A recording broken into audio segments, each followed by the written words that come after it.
6వ అధ్యాయం ప్రారంభంలో ఈ సన్యాసం యోగం ఈ రెండు వేరు కాదు అన్నారు. ఇంతకుముందు 5వ అధ్యాయంలో సాంఖ్యం యోగం ఈ రెండు వేరు కాదు అన్నారు. రెండు ఒకటే, రెండింటి యొక్క లక్ష్యం ఒకటే. అయితే ఒకదాని తర్వాత ఒకటి ఆచరించాలి. కర్మ యోగం తర్వాత కర్మ సన్యాసం.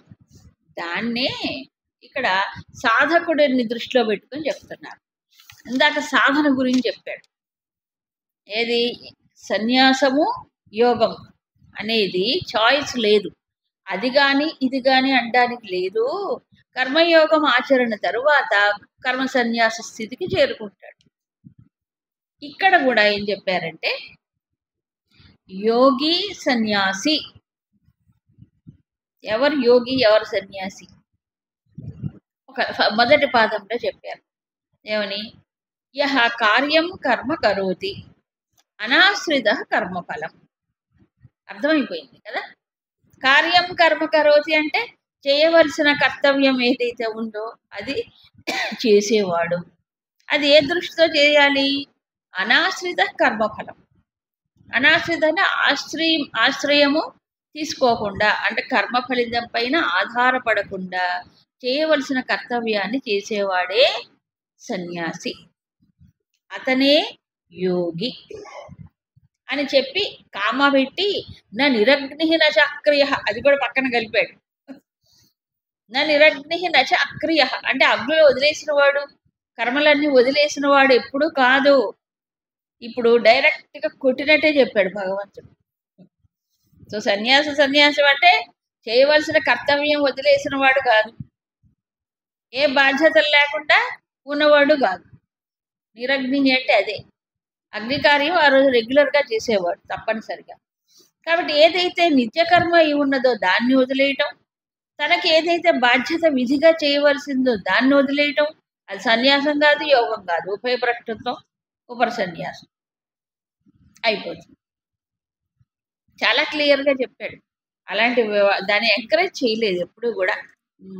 ఏది అకర్మణ్యత్వం ఎప్పుడూ భగవద్గీత చెప్పలేదు, ఎప్పుడూ చెప్పలేదు. మరి ఏమిటి? కర్మ చెయ్యాలి. అయితే సాధకుడి స్థితిలో ఒక రకం, సిద్ధుడైన తర్వాత ఇంకో రకం, అంతే తేడా. మధ్యలో కొంతకాలం అంటే ఎప్పుడు? కర్మ సన్యాస స్థితి అయిపోయిన తరువాత, ఇప్పుడు 3వ శ్లోకంలో చెప్పినట్లుగా ఒక ప్రమోషన్ వస్తుంది. అప్పుడు కూర్చొని సాధన చెయ్యాలి. ఆ స్థితి వచ్చేదాకా కర్మ చేయాల్సిందే, అది క్లియర్గా చెప్తారు ఇక్కడ. కాబట్టి నిజానికి సన్యాసం అంటే కర్మలను సన్యసించటము కాదు, కర్మలలో స్వతంత్రుడిగా వ్యవహరించటం. ఎప్పుడు వ్యవహరించగలడు? అనాశ్రిత కర్మఫలం. నువ్వు కర్మఫలం పైన ఆధారపడితే స్వతంత్రత ఎక్కడుంది? ఉందా? లేదు. సో కర్మఫలం పైన ఆధారపడకపోతే స్వతంత్రత. ఇండిపెండెంట్ అంటే ఏమిటి అర్థం అని చెప్పండి. మీ అందరికి ఇంగ్లీష్ బాగా వచ్చు. ఇండిపెండెంట్ అంటే ఎవరిపైన ఆధారపడకుండా ఉండటం. ఓ వెరీ గుడ్. ఎవరిపైన? కర్మ ఫలితం పైన ఆధారపడదు. ఆధారపడితే డిపెండెంటేగా. మనం ఒకళ్ళ మీద డిపెండెంట్ అయ్యామంటే వాళ్ళ దయాదాక్షిణ్యాలు కావాల్సిందే కదా. అప్పుడు కర్మ ఫలితాలపై నేను ఆధారపడినప్పుడు అది బాగా ఉంటే ఓ రకం, బాగా రాకపోతే ఒక రకం. అవును, ఇప్పుడు నా మనసు వాటికి గురి అయిపోయింది కదా. సిద్ధి అసిద్ధి, లాభ నష్టాలకి చంచలం అయిపోతుంది కదా. కాబట్టి ఎందుకు చెప్పారు ఈ కర్మయోగం? ఏం లేదు, మనం ప్రశాంతంగా ఉండటానికే, మన హాయిగా ఉండటానికే కర్మయోగం, ఇంకోటి కాదు. ఈ లోపలంతా చిత్తశుద్ధి జరగటానికే. అందుకు ఇది ఒక టెక్నిక్, వివేకవంతుడు ఆచరించవలసినటువంటి విధానాన్ని చెప్పాడు. అప్పుడు ఏమవుతుందంటే అతను కర్మయోగి అవుతాడు, అతనే సన్యాసి అవుతాడు. సన్యాసి ఎలా అవుతాడు? తర్వాత శ్లోకంలో చెప్పాడు దీనికి వివరణ. యోగి సన్యాసి ఇద్దరు ఒకటే అని ఎలా తర్వాత శ్లోకంలో ఎక్స్ప్లెయిన్ చేస్తున్నాడు. కాబట్టి బాహ్యమైన కర్మల్ని వదలటం కానే కాదు. మరి సన్యాసం అంటే ఏంటి చెప్తున్నాడు. అసన్యస్త సంకల్ప కశ్చన యోగి నభవతి అంటే సంకల్పముని సన్యసించని వాడు ఎవరైనా సరే యోగి కానే కాడు. అందుకే దేన్ని సన్యాసం అంటున్నారో అదే యోగం అని చెప్పబడుతుంది. సో ఇక్కడ భగవంతుడు ఇంకా స్పష్టంగా కర్మ సన్యాసం గురించి చెప్పి ధ్యాన యోగానికి వెళ్లే ముందు మళ్ళీ ఒక్కసారి వెనక్కి తిరిగి రివైజ్ చేస్తున్నాడు. ఏం రివైజ్ చేస్తున్నాడు? కర్మ సన్యాసం అంటే కర్మల సన్యాసము కాదు, కర్మలలో సన్యాస స్థితి. సో కర్మల్లో సన్యాస స్థితి అంటే ఏమిటి? అసలు కర్మ ఫలితాల పైన నేను ఎందుకు ఆధారపడుతున్నాను? చెప్పండి, బాగా ఆలోచించండి. కర్మ ఫలితం పైన ఆధారపడ అంటే ఫలితాల మీద ఆశ, అది ఒక సంకల్పం అవునా కాదా? సంకల్పమే కాదు, కూడా చెయ్యవలసింది చెయ్యాలి, కానీ కర్మ ఫలితముల గురించి సంకల్పాలు వద్దు. రెండు ఉన్నాయి ఇందులో. చేయవలసిన పని గురించి సంకల్పం రావటం ఆపేస్తే కర్మే జరగదు, నొక్కి పడేస్తే. కాబట్టి సహజంగా మనకు దేహ ప్రారంధం ఒకటి ఉంటుందట. ఆ ప్రారంధం ప్రకారం వాసనల క్షయం కోసం జరిగే కర్మలు సహజమైన కర్మలు. అవి మనకేమి బరువు కాదు, అవి క్షాళనం అవటానికే మనం చెయ్యాలి. అలా కాకపోతే ఏమవుతుంది? మళ్ళీ చాలా కష్టం, లోపల నొక్కి పెట్టినట్టు అయిపోతుంది అనమాట. బయటికి వెళ్ళిపోవాలి. తుమ్మును ఆపేస్తే ఎలాగుంటుంది, దగ్గును ఆపితే ఎలాగుంటుంది, అట్లాంటిదే క్షాళనం అయిపోవాలి. ఈ సహజంగా వస్తాయి. ఇది చెయ్యాలనే చెప్తాడు, స్వధర్మం అని చెప్పాడు కదా. దాని సంకల్పం సరే సరే, ఇప్పుడు దాని గురించి ఏం బాధ లేదు. బాధ ఎక్కడ? కర్మ ఫలముల గురించిన సంకల్పాలు. అర్థమైంది? కర్మ ఫలముల గురించి సంకల్పాలు. తర్వాత ఇంకో రకరకం పరధర్మాన్ని తీసుకోవటం, రకరకాల సంకల్పం, ఇవన్నీ కూడా వ్యర్థమైన సంకల్పాలు అవుతాయి. అందుకని కర్మ సంకల్పాన్ని త్యజించటం వల్ల చిత్త విక్షేపాలు తగ్గిపోతాయి. ఎందుకని? ఫలముల మీద దృష్టి ఉండట్లేదు, అప్పుడు విక్షేపాలన్నీ తగ్గిపోవట్లా, అప్పుడు కర్మ మీద దృష్టి ఉంటుంది. అదే చెప్పాడు, నిరాశి నిర్మమో విగతజ్వర, అదే. సో అందుకే ఇక్కడ సంకల్ప త్యాగమే సన్యాసం. ఏంటి? సంకల్ప త్యాగం. ఎందుకంటే మనస్సు సంకల్పం చేసే శక్తి మనస్సుకు సహజంగా ఉంటుంది. సంకల్పం చేస్తుంది, వికల్పం చేస్తుంది. అవునా? ఇది మాటి మాటికి సంకల్ప వికల్పం ఎట్లా ఉంటాయంటే మారిపోతూ ఉంటాయి, మాటి మాటికి మారుతుంటాయి. చెట్టు మీద కోతిని చూడండి, ఏం చేస్తుంది? ఒక కొమ్మ మీద కూర్చుంటుంది, కూర్చొని హాయి స్థిరంగా ఉంటుందా? కాళ్ళు ముడుచుకొని ఆ పై కొమ్మకి మళ్ళీ కిందికి జారుతుంది, మళ్ళీ ఇక్కడ చిట్టారు కొమ్మ వేళ్లాడుతుంది, మళ్ళీ అక్కడికి పోతుంది. ఇంకో మన ఆశ్రమంలో చూసి తెలుస్తుంది. దాన్ని చూసి మనం నవ్వుకుంటాం, కానీ ఎదవపోతే ఇదో ఉంటుంది కదా. ఏంటి? మనస్సు అనే కోతి ఎన్ని సంకల్పాలు చేస్తుంది, అవునా కాదా? ఎక్కడెక్కడ ఎగురుతుంది, అది. కాబట్టి రకరకాల సంకల్పాలు, అది భవిష్యత్తు గురించి, గతం గురించి, ఇంకా ఏదో వర్తమానం గురించి. అక్కడ కూడా చోట ఉండదు, అక్కడ కూడా ఇలా ఇలా తిరుగుతుంది. ఎప్పుడు దేని గురించి సంకల్పం చేస్తుంది? ఫలితాల గురించి ఎక్కువ, మోస్ట్ ఆఫ్ ద టైం. కర్మని బాగా చెయ్యాలి అని ఆలోచించడం వేరు, ఆ ఆలోచన లేకపోతే బుద్ధి లేని పని అయిపోతుంది. రెండింటికి చాలా తేడా ఉంది, బాగా గ్రహించాలి. కర్మని పర్ఫెక్ట్ గా చెయ్యాలి అనేటప్పుడు ఆలోచన ఉండాలి, దాన్ని సప్రెస్ చేయకూడదు. మరేమిటి? కర్మ ఫలితాల గురించి సంకల్పాలు మనిషిని ఏం చేస్తాయంటే నిరోధిస్తాయి, ఆటంకం కలిగిస్తాయి. అందుకు చెప్పాడు, అవునా? సో దీంట్లో రెండు రకాలు ఉన్నాయి.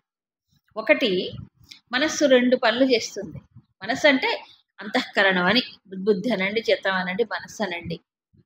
ఒకటి బయట నుంచి రిసీవ్ చేసుకుండేది, అవునా? బయట నుంచి రిసీవ్ చేసుకుండేది ఇది. తర్వాత ఏం చేస్తుంది? లోపల నుంచి వాసనలు క్షయం చేసుకోవడానికి బయటికి వెళ్తుంది, కర్మ చేస్తుంది. చేస్తుందా? ఎవరు? ఇదే. ఇప్పుడు రెండు రకాల్లో ఏది నిరోధించాలి, ఏది మనం అలౌ చేయాలి? Allow, deny. మీకు ఫోన్, సెల్ ఫోన్లో, కంప్యూటర్లో రెండు ఆప్షన్స్ వస్తాయి, అలౌ, డినై అని. వస్తాయా?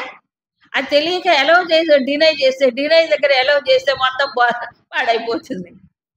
అవును, అలౌ చేయటం అంటే ఏంటి? దాన్ని అలా ఒప్పుకోవడం, అలౌయింగ్, ఒప్పుకోవడం. డినై అంటే కాదు అంటాం. ఇప్పుడు చూడండి 2 పనులు చేస్తుంది మనస్సు. ఏమిటి? బయట వాటిని బయట వాటిని అంటే కర్మ ఫలాలను స్వీకరిస్తుంది. అదేగా. ఇంకో పని ఏం చేస్తుంది? లోపల నుంచి ఇంద్రియాల ద్వారా లోపల ఉండే సంకల్పం ఇదేంటి వాసన ప్రకారం కర్మ బయటికి వెళ్ళి చేస్తుంది. వెళ్ళేది అదేగా.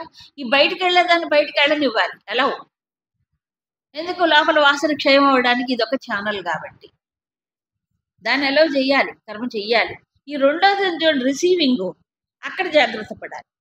అందుకే సిద్ధ్యో సమభూత్వ అన్నాడు. అది కదా డిస్టర్బ్ చేసేది మనిషిని. ఈ ద్వంద్వాలు కదా మనిషిని ప్రభావితం చేసేవి. దాని దగ్గర నువ్వు సంకల్పం చేయకు. సిద్ధ అసిద్ధో కానీ వచ్చేది అదో రాని.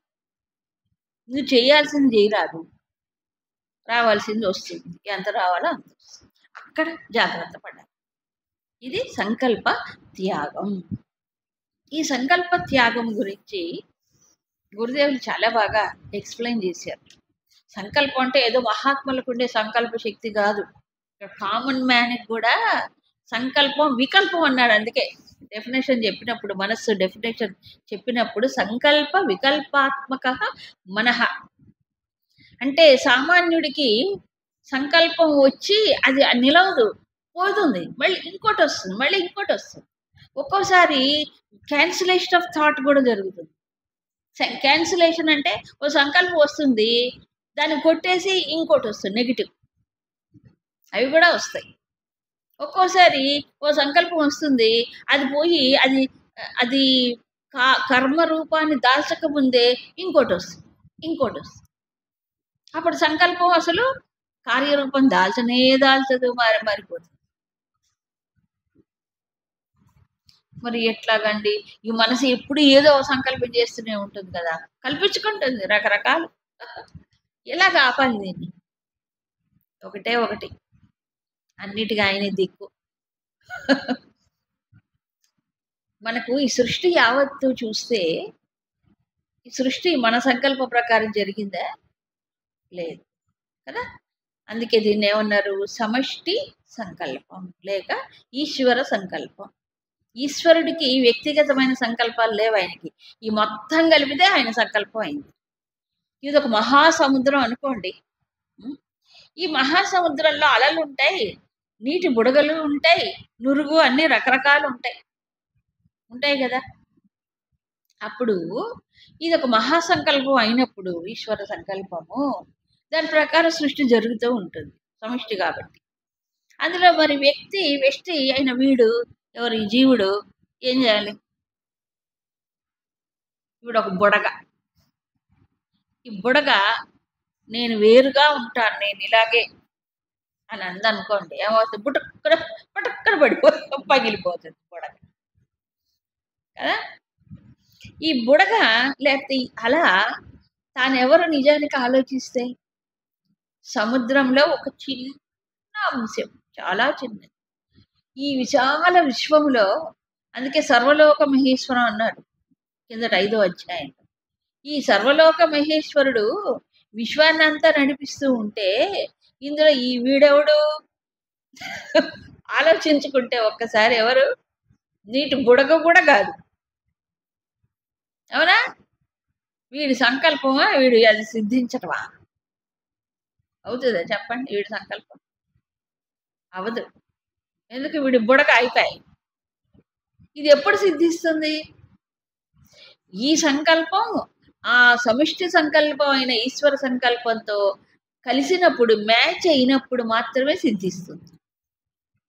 ఇది అది మ్యాచ్ ద ఫాలోయింగ్ అంటే మ్యాచ్ అవ్వాలి. ఇది అది ఒకటైతే అవుతుంది.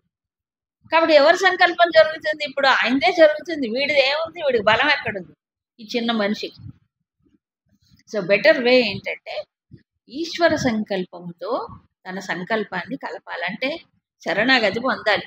స్వామి నీ సంకల్పమే నెరవేరుతుంది.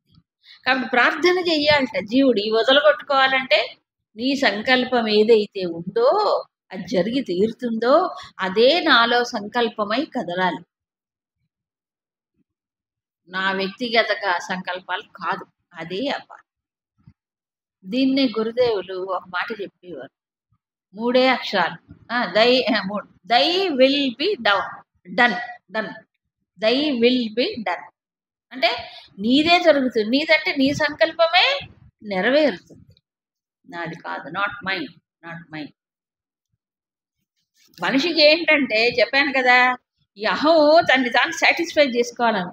ఏదైనా ఒకటి జరిగింది, నేను నా సంకల్పమేనండి,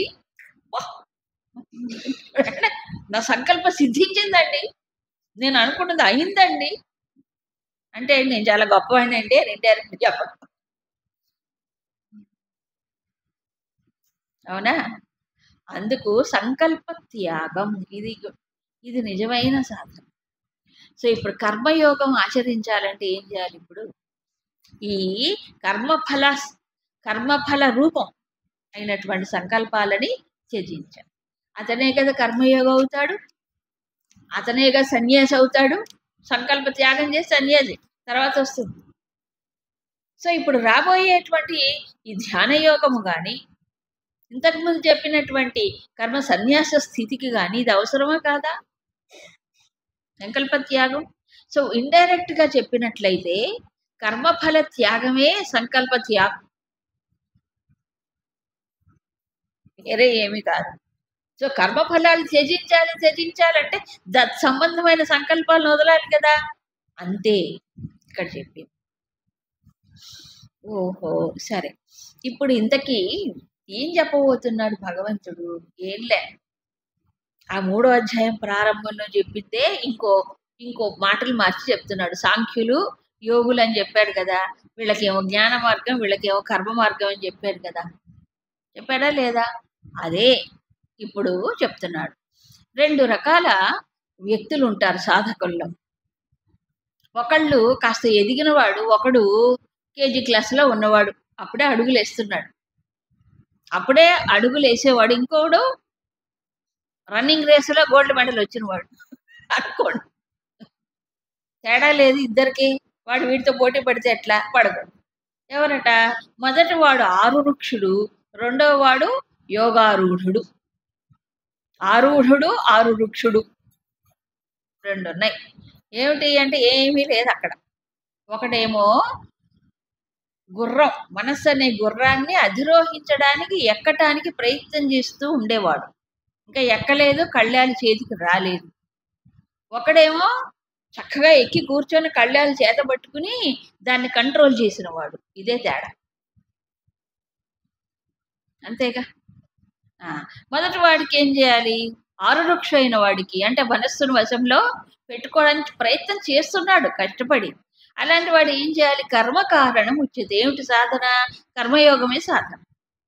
కర్మ అంటే మళ్ళీ కామ్య కర్మ కాదు, ఇక్కడ కర్మయోగమే సాధన. యోగారూఢుడు అయ్యాడు, అప్పుడు శమః కారణం ఉచిత. అప్పుడు ధ్యానం అనేది అతనికి సాధన.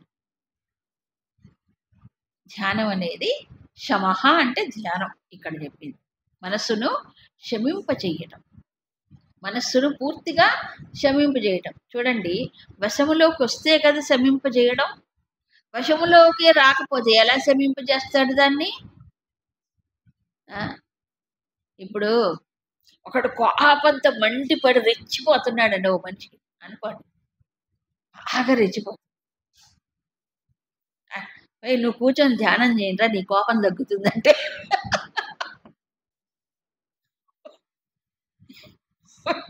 వాడు కోపంతో మండిపడుతుంటే కూర్చొని ధ్యానం ఎక్కడ ఎగిరెగిరి పడుతుంటే, అవునా? ఎమోషన్స్ అంత వేగంగా ఉన్నప్పుడు కూర్చోకూడదు అసలు. మనసు అంత వేగంగా ఉన్నప్పుడు కూర్చుంటే చాలా కష్టం. అందుకని కొంతమంది కూర్చోలేరు. పోన్లే మంచిదే, వాళ్ళు కూర్చోబెట్టద్దు. మరి ఏం చేయాలి? కర్మ చెయ్యాలి, కర్మయోగం చెయ్యాల్సింది. ఇప్పుడు దీనికి ఉదాహరణ చెప్తారు మన గురుదేవుడు. నది బాగా ప్రవాహం వచ్చేస్తుంది, వెల్లువ అంటారు చూడండి, వెల్లువ, వరద, తుఫాన్ వచ్చి వరద వస్తుంది. వరద వచ్చినప్పుడు ఎవడైనా దానిపైన ఏమిటంటారు, ఈ ప్రాజెక్టు డ్యామ్ ఎప్పుడు కడతాడండి? డ్యామ్ ఎప్పుడు కడతాడు?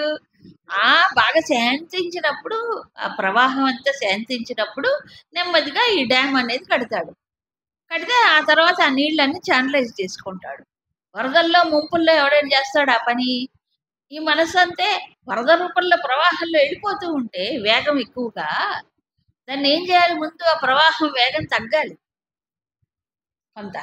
అవునా? ఆ తగ్గటానికి ఏం చేయాలి? కర్మ చెయ్యాలి. దీనికి ఎలాగుందంటే ఒక ఉదాహరణ చెప్తాను.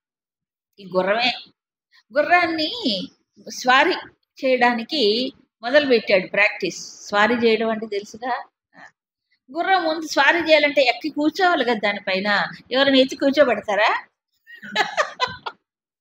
ఎత్తి కూర్చోబెడితే స్వారీ ఏం చేయగలడు? వాడే ఎక్కాలి. అవునా కాదా? ఎక్కాలంటే ఏం చేయాలి? ముందు నువ్వు ఆగవే గుర్రమా, కాసేపు ఆగు, నేను ఎక్కాలి నిన్నంటే అది ఆగుతుందా?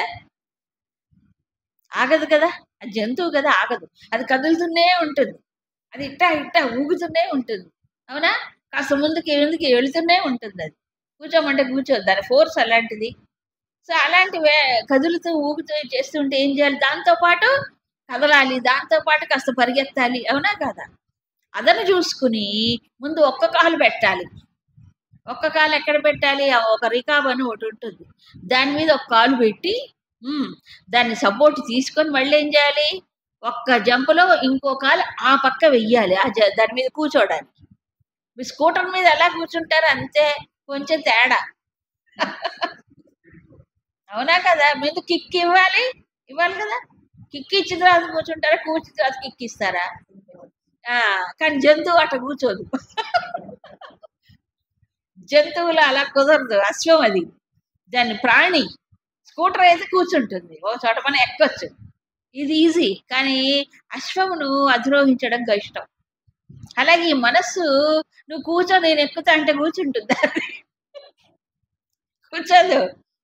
దాని పరిగెడుతుంది. అది పరిగెడితే మనస్సును ఏం చేయాలి? దాన్ని స్వారీ చేసుకోవాలంటే దాంతో పాటు కొత్త పరిగెత్తాలి. దాంతో పాటు పరిగెత్తడం అంటే లోపల వాసన ప్రేరణ ప్రకారం ఏం చేయాలి? కర్మరంగములో వ్యవహారం, కర్మయోగం చేస్తూ ఉంటే కొద్దిగా వాసనలో పోటు క్షయమవుతూ ఉంటే అప్పుడు కొంతవరకు వశంలోకి వస్తుంది. అప్పుడు కూర్చోవాలి. కూర్చున్న తర్వాత ఇక వేరు. అప్పుడు ఏది? శమం. మనసు వశంలోకి వచ్చిన తర్వాత శమం. ఇంకా మంచి ఎగ్జాంపుల్ ఈ రోజుల్లో, మీరు సిటీల్లో సిటీ బస్సులన్నీ కొన్ని ఉంటాయి, లోకల్ బస్సులు. అలా గ్రామాల్లో అయితే గ్రామం ఉంటాయి. వెళ్ళారు, బస్ స్టాండ్కి వెళ్ళి నిల్చున్నారు. మీరు కరెక్ట్గా అంత దూరంలో ఉండగా బస్సు వచ్చేసింది, ఏది స్టాప్కి వచ్చేసింది. మీరు ఇంకా అంత దూరంలో ఉన్నారు, అదేమో స్టార్ట్ అయిపోయింది బస్సు. అప్పుడు బస్ స్టార్ట్ అయిన తర్వాత మీరు దాన్ని క్యాచ్ చేయాలి. కొంత దూరంలోనే ఉంది, అంత దూరంలో ఏం చేయాలి? అప్పుడు బస్సు పరిగెడుతుంది, ఆల్రెడీ స్టార్ట్ అయ్యి. అప్పుడు ఏం చేయాలి? మనం పరిగెత్తొద్దా? ఆగవే అంటే అది ఆగద్దు, అది మొదలైపోయింది. కాబట్టి పరిగెత్తే బస్సు, రన్నింగ్ బస్ క్యాచ్ చేయాలంటే మనం కూడా పరిగెత్తాలి. పరిగెత్తి ఏం చేయాలి? అప్పుడు 2 కాళ్ళు ఎవడు పెట్టడు. 2 కాళ్ళు పెడితే బస్ కింద పడిపోతాడు. ఏం చేయాలి? ముందు అది పట్టుకోవాలి, ఏది? రాడ్ పట్టుకుంటాడు, ఒక కాలు వేస్తాడు, రాడ్ పట్టుకున్న తర్వాత 2వ కాలు వేస్తాడు, అప్పుడు పైకి ఎక్కుతాడు. అవునా కాదా? రన్నింగ్ ట్రైన్ క్యాచ్ చేసేది కూడా ఇలాగే. ముందు పరిగెత్తాలి, అది పరిగెడుతుంది, దాని వేగంతో శరీరం కూడా సమానమైన వేగం పుంజుకుని అప్పుడు దగ్గరకు వచ్చినప్పుడు ఎక్కాలి. అవునా కాదా? అంతే టెక్నిక్. ఈ మనసు కూడా నువ్వు కూర్చోవే నేను నీ మీద కూర్చుంటా అంటే ఒప్పుకోదు. అదేం తొందరగా లొంగదు, స్వారీ చేయడానికి ఒప్పుకోదు. ఎందుకంటే దానికి ఒక ఇది అలవాటు అయిపోయింది, ఒక వేగం, ఒక ఫ్లో. అప్పుడు ఏం చేయాలి? అప్పుడు అది స్వాధీనంలోకి రాకముందు ఏం చేయాలి? కర్మ కారణం వచ్చేది, కర్మ చెయ్యాలి, తప్పదు. ఎలా చేయాలి? 3వ అధ్యాయం అంతా చెప్పింది అదే, మళ్ళీ అడగక్కర్లేదు. యజ్ఞ భావనతో చేయడం, అసక్త భావనతో చేయటం. ఓకే. తర్వాత ఏంటి? యోగారూఢుడు అయిన తరువాత ఏం చేయాలి? శమః అంటే ఇక పరుగులు లేకుండా ఏం చేయాలి? హాయిగా ఒక చోట కూర్చొని ఈ చిన్న చిన్న పరుగు అప్పటికి కూడా ఇంకా ఉంటాయి, బాహ్యమైన పరుగులు ఉండవు కానీ చిన్న చిన్న పరుగులు ఉంటాయి మనసు ఇంకా కదలికలు. దానిని ధ్యానము ద్వారా తగ్గించుకోవాలి. సో స్థూలమైనటువంటి చలనమును రాజసికమైనటువంటి వాటిని కర్మ ద్వారా తగ్గించుకుంటే, ఇంకా సూక్ష్మమైనటువంటి దాన్ని సాత్వికమైన సాధన ద్వారా తగ్గించుకోవాలి. అంతేగా శమం. శమం అంటే ఏంటి? స్వలక్ష్యే నియతావస్థ, లక్ష్యం పైన నియమించినటువంటి స్థితి ఎప్పుడు వశంలో ఉన్నప్పుడే. ఇప్పుడు పసిపిల్లవాడు ఉన్నాడు, బుజ్జి పిల్లాడు, పాకుతూ డేకుతూ అప్పుడప్పుడే నడుస్తూ తప్పటడుగులు వేసినవాడు. అలాంటి పిల్లవాడికి తల్లి ఏ ఆహారం పెడుతుంది? వాడికి ఇంకా చిన్న పొట్ట, చిన్న లేత వయసు, వాడికి తగిన ఆహారం పెట్టాలి. అవునా? వయసుకు తగ్గట్టుగా ఎదుగుతూ ఉంటే ఆహారం మారుతూ ఉంటుంది, అవునా కాదా? అప్పుడే పుట్టిన బిడ్డకి ఫారెక్స్లు బెటర్ ఎవరు? అవునా? కొంచెం 3 నెలలు 4 నెలలు కొంచెం గట్టి ఆహారం పెడతా, 6 నెలలు దాటిన తర్వాత అన్నం పప్పుని కలిసి పెడతా, ఆ తర్వాత కొంచెం కొంచెం పెంచుతుంటారు. అదే ఓ 25 ఏళ్ళు వచ్చిన తర్వాత ఏం చేయాలి? ఏది తిన్నా పర్వాలేదు, ఏది తిన్నా పర్వాలేదు. ఎందుకు? వాడికి కెపాసిటీ పెరుగుతుంది. ఈ మనస్సు కూడా అంతే, ఇంకా ఎదగలేదు, మెచ్యూరిటీ రాలే, కూర్చోమంటే కూర్చుండే వయసు కాదు దానికి. అలాంటప్పుడు ఆరువృక్ష స్థితిలో ఉన్నప్పుడు ఏం చేయాలి? దానికి చిన్న సాధన చెప్పాలి. పెద్ద పెద్ద సాధనలు సాధ్యం కానీ చెప్పకూడదు, చేయకూడదు. చేయమని దాన్ని బలవంతం చేయకూడదు. అందుకని ఏమన్నారు? సమర్పణ భావనతో, ఆత్మ సమర్పణ భావనతో కర్మ చేయి. కర్మ చెయ్యి కానీ అంటుకోకుండా జాగ్రత్త పడు అని అర్థం. తర్వాత స్థితిలో కర్మ జ్ఞాన కర్మ సన్యాసం. అక్కడ ఏమన్నాడు? కర్మ చేస్తున్నా సాక్షిగా చూడు, అకర్మ, నేను చేయట్లేదు, అకర్మ స్థితి, సాక్షిగా చూడమన్నాడు. 3వ దాంట్లో అసలు కర్తృత్వమే లేదు, కర్తృత్వ త్యాగం. ఎప్పుడైతే ఈ కర్తృత్వ త్యాగం కూడా జరిగిందో అప్పుడు ఇంకా సంకల్పాలు ఏమొస్తాయి? లేవు. అలాంటి వాడేమవుతున్నాడు? ధ్యానానికి సిద్ధుడవుతాడు, సంసిద్ధత లభిస్తుంది. అయితే ఇంత చెప్పినా మళ్ళీ ఓ సందేహం, ఏమో నేను యోగారూఢుడిని అయ్యి ఉంటానండి, ఈ పాటికి చాలా రోజుల నుంచి నేను సాధన చేస్తున్నాను, ఎవరికి వాళ్ళు అనుకుంటుంటారు. అందుకే కృష్ణుడు, అందుకే జగద్గురువు కదా, సరే నువ్వు యోగారూఢుడు అయ్యావా చూసుకో, ఇదిగో ఇది కంపేర్ చేసుకో, ఒక స్టాండర్డ్ అంటూ ఒకటి చెప్పాలి కదా, ఇదిగో ఇలా ఉంటే నువ్వు యోగారూఢుడు అయినట్టు, లేకపోతే లేదు అని. సో మనకి ఎవరు సర్టిఫై చేయక్కర్లే, ఎవరు పలానా వాళ్ళు వీళ్ళు you are certified that you are eligible for meditation ఎవరు చెప్పక్కర్లేదు మనకి. నువ్వు ధ్యానానికి అర్హత నీకు లభించని ఇంకోటి చెప్పాలా? మనకి అక్కర్లేదు, మనకు లోపలే తెలుసు. అందుకని ఇక్కడ 4వ శ్లోకంలో స్పష్టంగా వివరిస్తున్నారు. యదా హినేంద్రియార్థేషు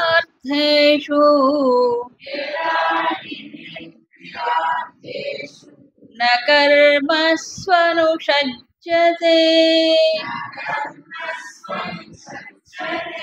సర్వసంకల్ప సన్యాసీ యోగారూఢస్తదోచ్యతే.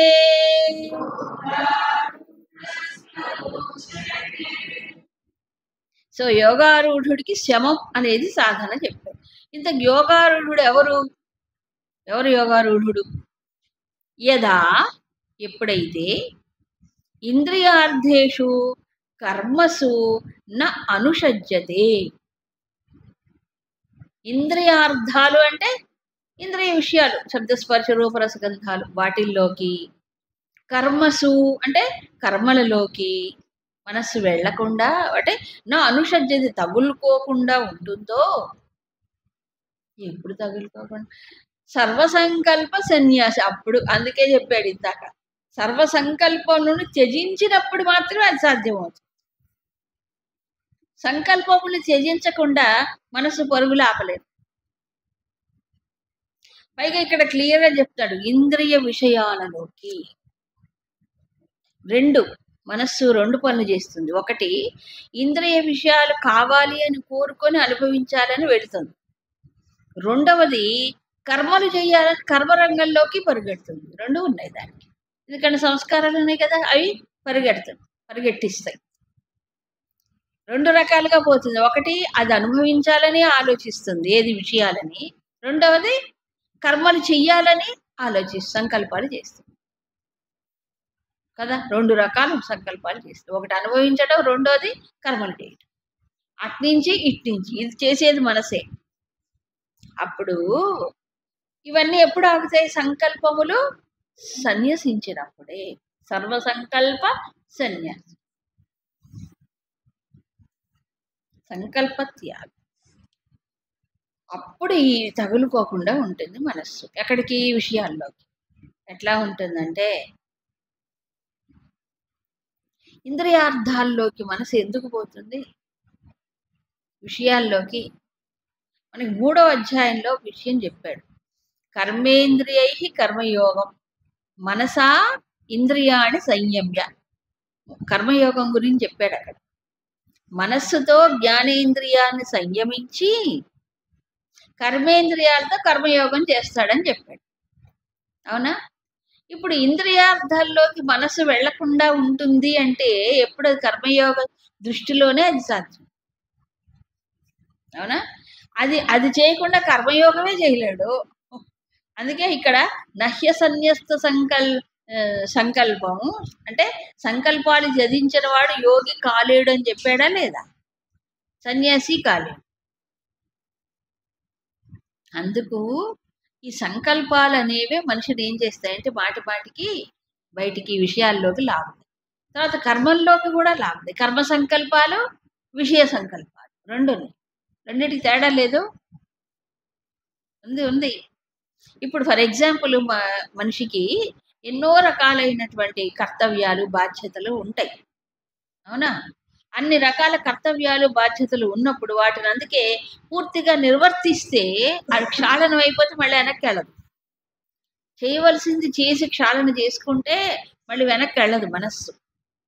చేయకుండా లోపల ఆగిపోయినప్పుడు, సంస్కారాలు ఉన్నప్పుడు ఏం చేస్తాయి? అవి ప్రేరణ పెట్టి అది చేద్దాం, ఇది చేద్దాం, అలా చేస్తే బాగుంటుంది, ఇలా చెయ్యాలి, ఇవన్నీ పుడుతుంటాయి లోపల.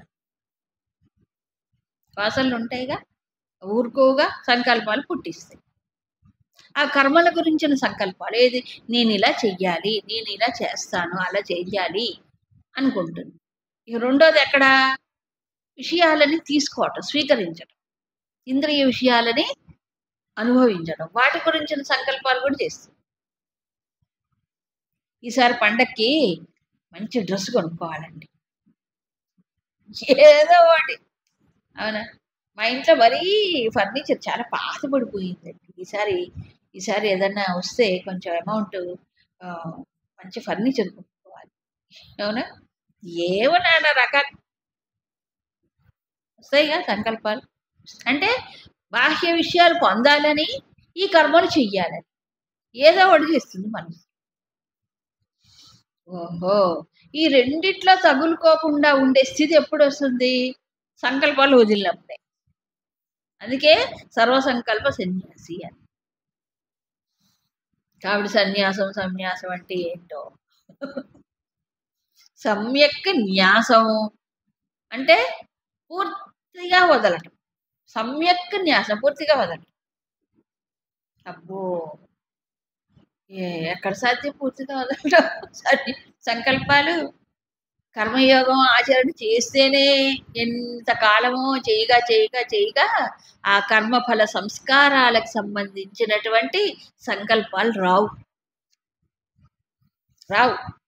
బాధ్యతలు పూర్తిగా నెరవేర్చిన వాడికి హాయిగా ఉంటుంది. నెరవేర్చకుండా ఉన్నవాడికి ఎప్పుడో ఒకప్పుడు ఏమవుతాయి? లోపల నుంచి ఊదరపడుతుంది.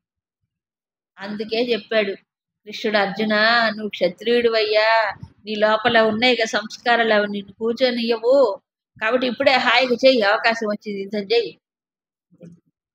అట్లా భగవంతుడు, ఈశ్వరుడు లోపల కూర్చుని జీవుడికి వాళ్ళ క్షేత్రం ఒకటి చూపిస్తాడు. కదా. ఆ క్షేత్రం వచ్చినప్పుడు ఏం చేయాలి, చక్కగా ఉపయోగించుకొని హాయిగా క్షాళనం చేసేసుకోవాలి కంప్లీట్గా. అప్పుడు అవి మళ్ళీ వెనక్కి రావు.